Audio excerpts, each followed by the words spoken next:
ये जो सवाल है ये एसएससी सीजीएल 2024 के एग्जाम में पूछा गया था और इस सवाल को हम लोग सबसे आसान तरीके से सॉल्व करेंगे। बस आपको ध्यान से देखना है। सवाल ये है, ए और बी अलग अलग एक कार्य को क्रमशः इतने दिन और इतने दिन में पूरा कर सकते हैं। ए और बी एक साथ कार्य करना शुरू करते हैं, लेकिन ए कार्य पूरा होने से इतने दिन पहले काम छोड़ देता है और बी अकेले से इस कार्य को पूरा करता है। ए ने कितने दिन कार्य किया?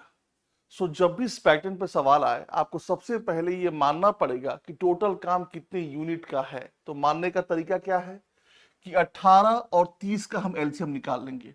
18 और 30 का एलसीएम कितना होगा? 36, 18 6 5 30, 18 5 90।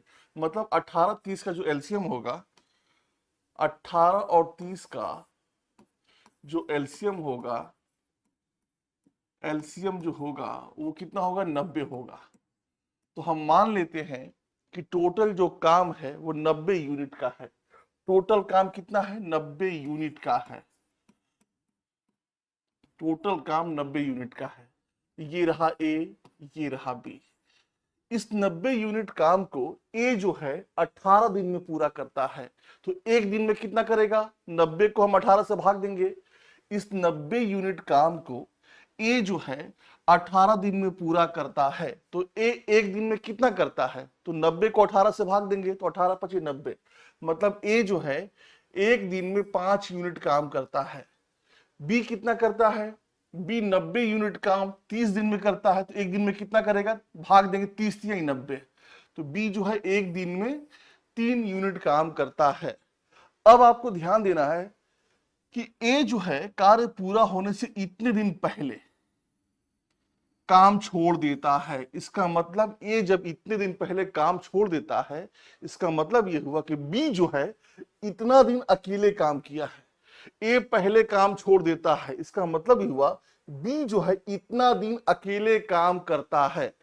तो बी जो है एक दिन में अगर 3 यूनिट काम करता है, बी एक दिन में 3 यूनिट काम करता है, तो इतने दिन में बी कितना यूनिट काम करेगा?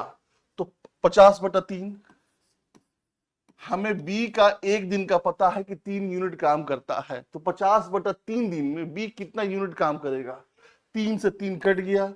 मतलब बी जो है इतने दिन में 50 यूनिट काम किया है। बी 50 यूनिट काम किया है। तो बचा हुआ कितना काम हो गया? टोटल काम 90 यूनिट का है, 50 यूनिट बी अकेले किया है। इसका मतलब 90 में से 50 जब माइनस करेंगे तो 40 यूनिट काम जो है शुरुआत में ए और बी साथ में मिलकर किए थे।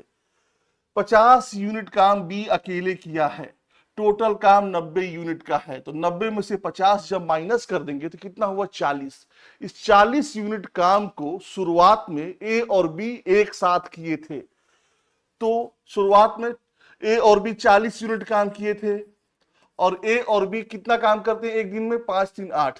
एक दिन में दोनों लोग जो है 8 यूनिट काम करते हैं। तो 8 से जब हम भाग देंगे 8 5 40, मतलब 5 दिन। तो ए ने कितने दिन तक कार्य किया? तो ए ने 5 दिन तक, ए ने शुरू के 5 दिन तक कार्य किया। ये हमारा आंसर आ गया। आगे बढ़ते हैं। बबीता दीपक से इतना गुना अधिक कुशल है। इतना गुना, यहां पे दशमलव दिया हुआ है, तो इसको राउंड फिगर में लाएंगे तो क्या हो जाएगा? जब दशमलव हटाएंगे तो 125/100। तो 25 5 125, 25 चौको 100। मतलब बबीता जो है दीपक से इतना गुना अधिक कुशल है।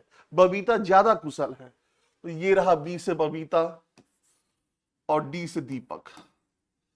दीपक अगर एक दिन में 4 यूनिट काम करता है, दीपक अगर एक दिन में 4 यूनिट काम करता है, तो बबीता एक दिन में कितना काम करती है? 5 यूनिट। बबीता एक दिन में 5 यूनिट काम करती है।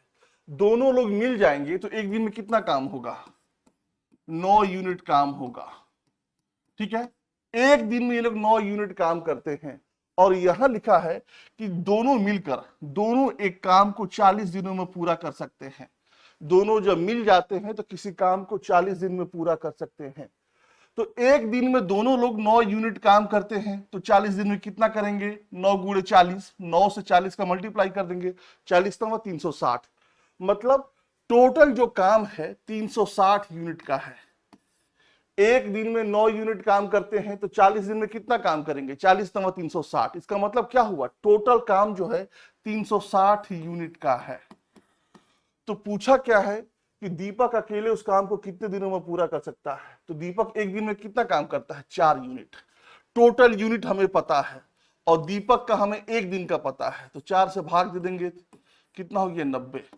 मतलब दीपक जो है उसी काम को अगर अकेला करना चाहेगा तो उसे 90 दिन लगेंगे। कितना लगेंगे? 90 दिन में वो पूरा करेगा।